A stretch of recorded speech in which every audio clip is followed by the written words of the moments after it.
जाया करते है समय बड़ा तूफान, प्रबल पर्वत झुक जाया करते। अक्सर दुनिया के लोग समय में चक्कर खाया करते, लेकिन कुछ ऐसे होते जो इतिहास बनाया करते, इतिहास बनाया करते। समादरणीय मुनिमंडल, उपस्थित धर्मानुरागी महानुभावों, सुशीला माताओं एवं बहनों, सर्वप्रथम शासन के महाप्राण श्रमण भगवान महावीर स्वामी के पावन चरणारविंद में आचार्य भगवान, उपाध्याय भगवान एवं आराध्य गुरुदेवों के श्री चरणों में कोटि से वंदन करने के पश्चात शासनेश महाप्रभु श्रमण भगवान महावीर स्वामी की वाणी चत्तारी परमं गानी दुल्हानी है जंतुनो मनुष्यत्तम सुई सद्दा संयमम वीर्यम, इस गाथा को लेकर के चल रही है। आप और हमारी आत्मा को चार अंगों की प्राप्ति होना बहुत दुर्लभ है, बहुत कठिन है। अनंत अनंत पुण्यवानी के योग से मुझे आत्मा को मनुष्य का चोला मिलता है। चोला अगर मिल भी जाए तो परमात्मा की वाणी सुन पाना ये दुर्लभ है, ये बहुत कठिन है। सुनने के लिए तो जो भी सन्नी पचेंद्रिय जिनके पास में कान है, सुरक्षित कान है, और वो सुबह से लेकर के शाम तक पता नहीं किन किन की बातों को, माता पिता की बातों को, भाई बहनों की बातों की, और जो ऑफिस में चले गए अफसरों की बातों को, अगर जो विद्यार्थी हैं वो विद्यालय में चले गए वहाँ पर टीचर की बातों को, और जो खाली अगर थोड़ा टाइम है तो आजकल तो मोबाइल लगा करके और जो रास्ते में चलते चलते भी कान में लगा करके सुनते हुए चलते देखते हैं। नानी की कहानी, दादी की कहानी, लैला की कहानी, मजनू की कहानी, पता नहीं कौन कौन सी कहानी, क्या क्या बातें। दिन रात के 24 घंटे में लगभग 16-18 घंटे, कितने घंटे सुनने में ये क्या हो जाते हैं, चले जाते हैं। लेकिन ये श्रवण करना, जिस श्रवण से राग की वृद्धि हो, जिस श्रवण से द्वेष की वृद्धि हो, और जे क्रोध मान माया लोभ मोह की जिसके कारण अगर वृद्धि हो, और उस श्रवण के लिए शास्त्रकार ने दुर्लभ नहीं कहा, लेकिन दुर्लभ हो जिस श्रवण के माध्यम से विवेक की ज्योति जागी, जिस श्रवण के माध्यम से आत्मा में कुछ अंगड़ाई लेकर के त्याग की तरफ, वैराग्य की तरफ, बचकान की तरफ आत्मा जे क्या हो, सजग हो सके, सावधान हो कर के आगे बढ़े, ऐसे श्रवण के लिए शास्त्रकार दुर्लभ कह कर के पुकारते हैं। कल बतलाया था कि हमारे ये भारतीय संस्कृति के अंदर प्राचीन समय से स्वाध्यायन माँ प्रमतितव्यम, स्वाध्याय में मातृदेवो भव पितृदेवो भव, स्वाध्यायन माँ प्रमतितव्यम आदि आदि ये और वाक्य आए हैं कि माता को, पिता को देवता के समान मानने वाले बनो, गुरुजनों को देवता के समान मानने वाले बनो, और उसके साथ साथ में स्वाध्याय यानी कि अपने आत्मा के चिंतन और मनन, आत्मा को खुराक जहाँ पर मिलता है, ऐसे ग्रंथों को पढ़ने पढ़ाने के, और ये भी सिलसिला आगे रखिए, जारी रखिए। ऐसा हमारे भारतीय संस्कृति के अंदर 89 की बात, हमारा चतुर्मास तमिलनाडु के उस छोर किनारे कोयम्बतूर, जब त्रिवेंद्रम की तरफ जाना होता है गाड़ी वगैरह, और वहाँ से तो कोयम्बतूर होकर के जाते हैं। कोयम्बतूर मन जे जा रहे थे कोयम्बतूर जाते हुए सेलम बीच में बहुत बड़ा शहर आता है तमिलनाडु का, और साबूदाने का वो केंद्र है। वहाँ पर साबूदानों के उत्पत्ति बहुत बड़ी तादाद में होती है। वहाँ पर हम ठहरे हुए थे। मुझे भाइयों ने आग्रह किया, कुछ दिन 10-15 दिन हम वहाँ पर ठहरे हुए थे, थोड़ा घर दूर था, तो आग्रह करने लगे कि ये गुरुदेव दिन में तो धूप हो जाएगा, लेकिन सुबह सुबह एक बार तो घर परसना हो। अच्छा कोई बात नहीं, मैं जा रहा था, सुबह कोई 7 बजे का समय होगा। मैंने आगे जब जा देखा लगभग 150, गिनने तो मैं नहीं बैठा, एक अनुमान से आपको बोल रहा हूँ, 150 या 250 कितने लोगों की कतार वहाँ पर लगी हुई है। मैंने पूछा आजकल किन चीज़ों की शॉर्टेज है, किसकी कमी है जिसके कारण इतने लाइन लगने पड़ रही है। लाइन किस लिए लग रही है? तो जो साथ में थे थोड़ा हंसते हुए कहने लगे, महाराज अभी ये राशन कार्ड को लेकर के नहीं खड़े हैं, और ये देखिए इधर वो सिनेमा घर है, उधर वो सिनेमा घर है। सिनेमा के टिकट को लेने के लिए सुबह सुबह और 150-200 के करीब लोग और ये क्या कर रहे हैं, कतार वहाँ पर लग रहे हैं। जिस सिनेमा के संपर्क में आकर के और जो सदाचारी व्यभिचारी बन गए हैं, और जो है फिरौती की कला यानी किसी सेठ और साहूकार के बच्चे को उठा करके उससे रातों रात करोड़पति, लखपति या करोड़पति बनने की कला और ये वहाँ से सीखी है, और पता नहीं क्या क्या, और ये डाका डालने का, चोरी करने का, दुराचार का, और पता नहीं क्या क्या रास्ता वो बतला देता है। पढ़े लिखे समझदार बुद्धिमान होने के बावजूद भी ऐसे काम के लिए तो सुबह सुबह क्या हो जाती है, कतार लग जाती है। लेकिन जहाँ पर परमात्मा की वाणी की चर्चा चलती है और जहाँ पर विवेक की ज्योति जागने की बात, आत्मा में और अशुभ का विसर्जन होकर के शुभ का और ये जहाँ पर आगमन हो, ऐसी जगह पर जाने के लिए क्या हो जाती है, रुचि। और ये वहाँ पर तो टिकट भी ब्लैक मेलिंग के अंदर भी सुना है, और मैंने तो अपने जीवन काल में एक भी पिक्चर किसी थिएटर में जाकर के देखा नहीं। जब 10वीं की परीक्षा थी और ये जब नेपाल पोखरा में हम 1 महीना ठहरे थे, होटल में ठहरे थे और सामने ही और ये पिक्चर हॉल था, लेकिन हमें तो अपनी पढ़ाई करनी थी, वो पिक्चर पुक्चर का क्या लेना। तो मतलब ये कहने का और ये सुनने में तो ऐसा भी आता था। अब आज की स्थिति क्या, पहले तो और ये 9 से 12 का देख लिया, फिर दूसरा 12 से 3 का पता नहीं क्या, ऐसे ऐसे आदत जे उन चीज़ों के प्रति या रात्रि को 6 से लेके 9 या 9 से 12 क्या क्या चलते हैं, और ऐसा देखने की तरफ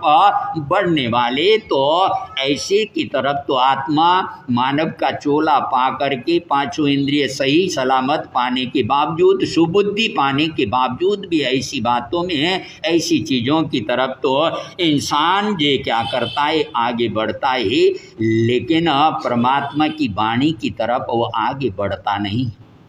शास्त्र में अंबड़ सन्यासी का वर्णन आता है। अंबड़ सन्यासी बहुत तपा हुआ तपस्वी सन्यासी था। भगवान महावीर स्वामी के संपर्क में और उनकी वाणी को सुना, सुनने के बाद परमात्मा की वाणी के प्रति यानी वितराग वाणी के प्रति श्रद्धा जागृत हो गई, और मन जे उसने श्रावक व्रत को अंगीकार कर लिया। लेकिन और ये प्रार्थना किया प्रभु के चरणों में कि प्रभु मैं और सन्यास वस्त्र को ही धारण करता रहूँगा, क्योंकि मेरे 699 साथी और है, यानी कि सन्यासी और हैं। मुझे उनके जीवन के अंदर भी ये क्या करना है, श्रावकत्व को लेके आना है, और उस आधार पर अगर बेस मैं बदल कर के लूँ तो शायद मेरी बात माने या न माने। बहुत बार जिस खूंटे से बंधे हुए, जिस धर्म से, जिस मान्यता से मान करके चल रहे हैं, बस उसी खूंटे से ये क्या करना है, जुड़े रहना है। सच्चाई कहाँ मिलती है, वास्तविकता कहाँ है, उसको समझने की तरफ इंसान के भाव बहुत कम हो पाते हैं। ये तो फलाने धर्म की मान्यता, ये तो उन लोगों की मान्यता, ये तो उस धर्म के मानने वाले हैं, यानी कि जे उस धर्म में क्या कहा गया है और कैसे वहाँ से जीवन निर्मिति की बात मिल सकती है, और उसको जाकर के समझने का प्रयत्न बहुत बहुत कम कर पाते हैं। भगवान महावीर स्वामी ने एक नहीं, दो नहीं, 14 चतुर्मास और ये नालंदा पाड़ा और ये वहाँ पर किया है। उसके पीछे कारण क्या था? नालंदा विश्वविद्यालय वहाँ पर था और साक्षात तीर्थंकर परमात्मा, अनंत ज्ञान, अनंत दर्शन, अनंत चरित्र, अनंत बल वीर्य की धारण करने वाली आत्मा, और ये वहाँ पर विराजमान होने से और उस यूनिवर्सिटी, उस विश्वविद्यालय के अंदर बहुत सारी चर्चाएं चलती है आपस में, देश विदेश से ऐसा वर्णन आता है कि 15 लाख विद्यार्थी वहाँ पर अध्ययन किया करते थे और विदेशों से भी बहुत बड़ी संख्या में विद्यार्थी वहाँ पर आकर के अध्ययन किया करते थे। और जहाँ पर जिज्ञासु वृत्ति है, किसी चीज़ का समाधान लेने का कहाँ से मिल सकता है, उस बात की जानकारी पाने के लिए भगवती सूत्र के अंदर सुखदेव सन्यासी आदि आदि बहुत सारे सन्यासियों का वर्णन आता है। जब उनके सामने प्रश्न आ गया, प्रश्न का समाधान हो नहीं पा रहा और ये दिमाग कहीं काम नहीं कर रहा है, पता चला यहाँ पर वीतराग परमात्मा तीर्थंकर भगवंत विराजमान है और उनके सानिध्य में जाने से समाधान हो सकता है। उनके सानिध्य में गए और ये सुना, शंकाओं का समाधान किया, आमूल चूल जीवन के अंदर परिवर्तन और ये जिन शासन के अंदर ही दीक्षित होकर के अपनी आत्मा के कल्याण के मार्ग पर आगे बढ़ने वाले बने। तो बार बार व्याख्यान सुनो है, सुनने में बहुत सार, सुन सुन कर के बदलेगा जीवन व्यवहार, सुन सुन कर के बदलेगा जीवन व्यवहार। परमात्मा की वाणी अगर हमारे कानों में चला जाए, पता नहीं कौन सी बात, कौन सी वाणी और ये हमारे दिल और दिमाग में घर कर जाए और हमारे जीवन में मोड़, हमारे जीवन में परिवर्तन आ जाए, बोल नहीं सकते हैं। रविंद्रनाथ टैगोर जापान गए हुए थे और 10 दिन का उनका जापान का वास्तव्य था और गीतांजलि उन्होंने जो रचना की है उसी विषय पर वहाँ पर प्रवचन वो देते थे। बड़ी संख्या में वहाँ पर उपस्थिति रहती थी, हजारों की तादाद में। बहुत आदर था, बहुत सम्मान था। जिसको भारत में सबसे पहले नोबल पुरस्कार गीतांजलि की रचना के आधार पर उनको ही ये नोबल पुरस्कार जो क्या हुआ था रविंद्रनाथ टैगोर को और ये प्राप्त हुआ था, उनको सुनने के लिए जापान के लोग बड़ी संख्या में माने suit boot up to date और ये बहुत सज धज करके बहुत सारे आते थे। एक व्यक्ति प्रौढ़ अवस्था, बिल्कुल सिंपल वेश, बिल्कुल साधारण पहनावा और सबसे पहले आना, सबसे आगे बैठना और ये गुलाब के फूल की माला लेकर के आना और रविंद्रनाथ टैगोर को वो माला पहनाना और जो है इधर का ध्यान नहीं, उधर का ध्यान नहीं, बस एक चित्त होकर के, एकाग्र दत्त चित्त होकर के उनकी वाणी को सुन रहे। 10 दिन पूरे हो गए और वहाँ के जापान के नागरिकों ने, श्रोताओं ने जो है वहाँ पर सिक्कों का और ढेर वहाँ की जो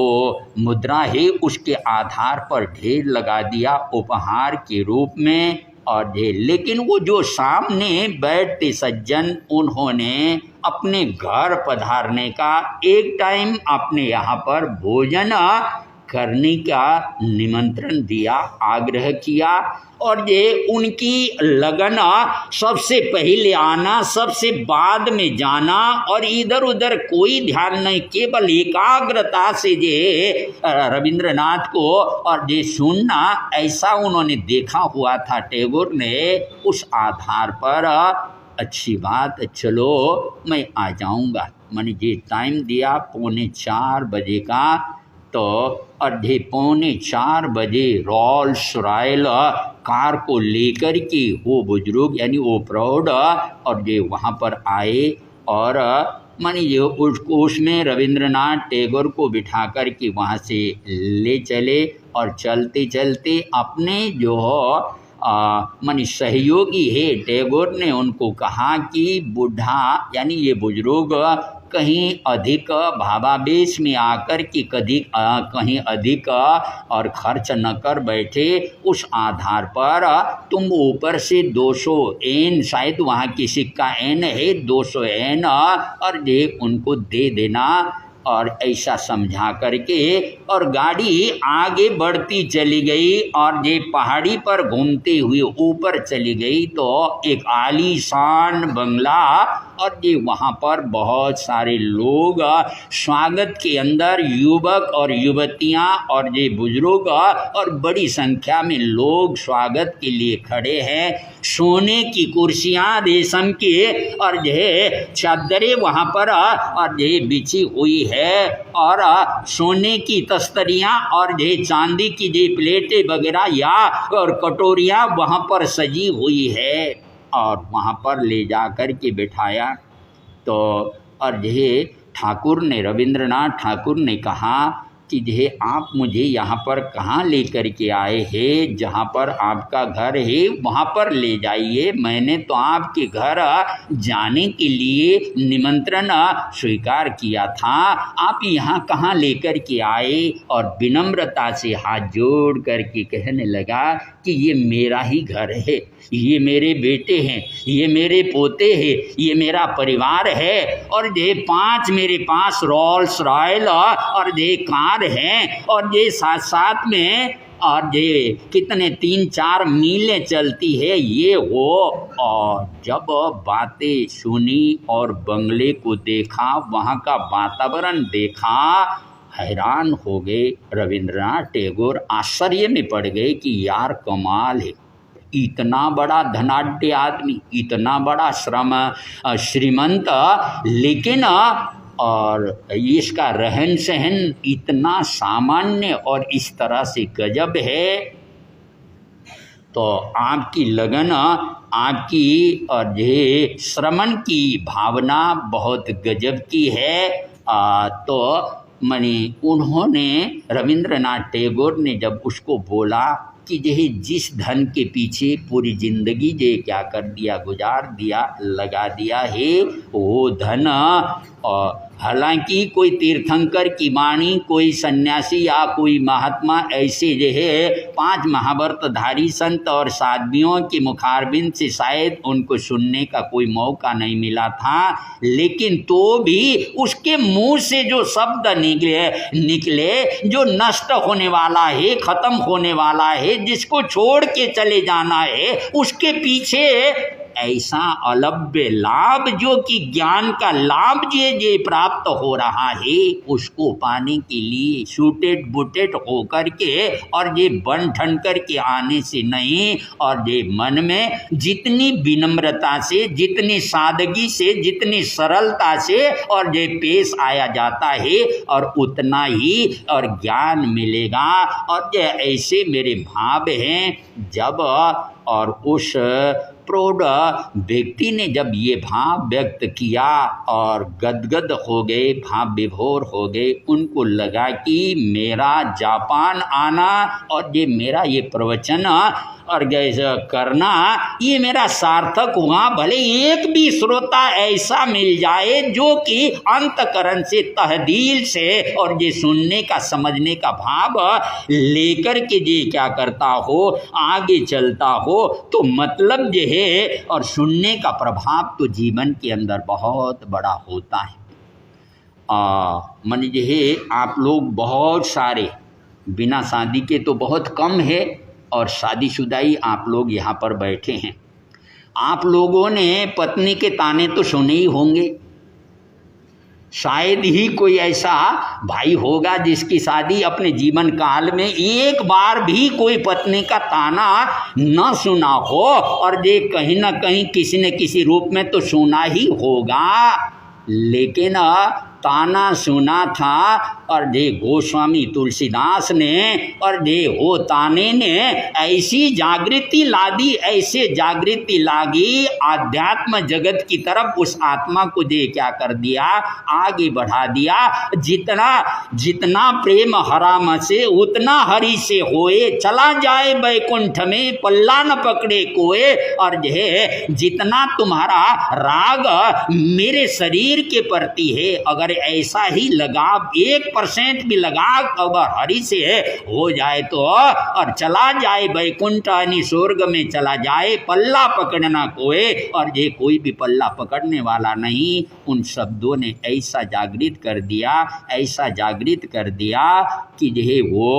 और विश्व प्रसिद्ध संत के रूप में रामचरितमानस, जिसके 45 या 50 भाषाओं के अंदर जिसका अनुवाद हुआ है, भारतवर्ष में या विदेशों में भी कितना उसका पठन पाठन होता है। ऐसे ग्रंथ और भी विनय पत्रिका आदि आदि और रचना करने वाले, और उस कवि को और उस सन्यासी को पत्नी के एक ताने ने शब्द सुना था, जीवन में मोड़ आ गया, परिवर्तन आ गया। शब्द तो और धन्ना सेठ ने भी पत्नी के ताने मन जे कहना आसान होता है, और वो 32 पत्नी को छोड़ रहा है। मेरा भाई, आपसे तो 8 पत्नी को भी छोड़ा नहीं जाता। अच्छा, ठीक समय में तूने सजनी सोया शेर जगाया,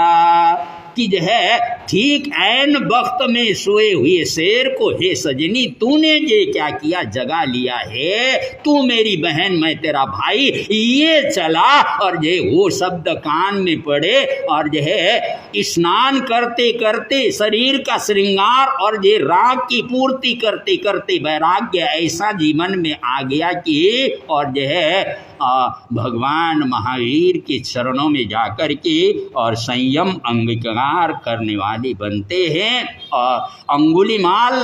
वो डाकू, और ये जिसने और ये लोगों को जंगल के मार्ग से होकर के निकलने वाले राहगीर के और उसको लूटने के लिए, उससे माल लूटना, उसकी एक अंगुली काट करके अपने गले में 9 ऐसा आता है साहित्य के अंदर 999 लोगों की जो अंगुलियां उसने क्या किया था, काट डाला था। उसकी माला पहनी हुई थी, लेकिन गौतम बुद्ध के संपर्क में आए, उनकी वाणी को सुना तो अंगुली माला डाकू भी अब डाकू न रह करके ये क्या हो गया, भिक्षु के रूप में उसके जीवन के अंदर जो है मोड़ आ गया, परिवर्तन आ गया। और रोहिणी जैसा चोर,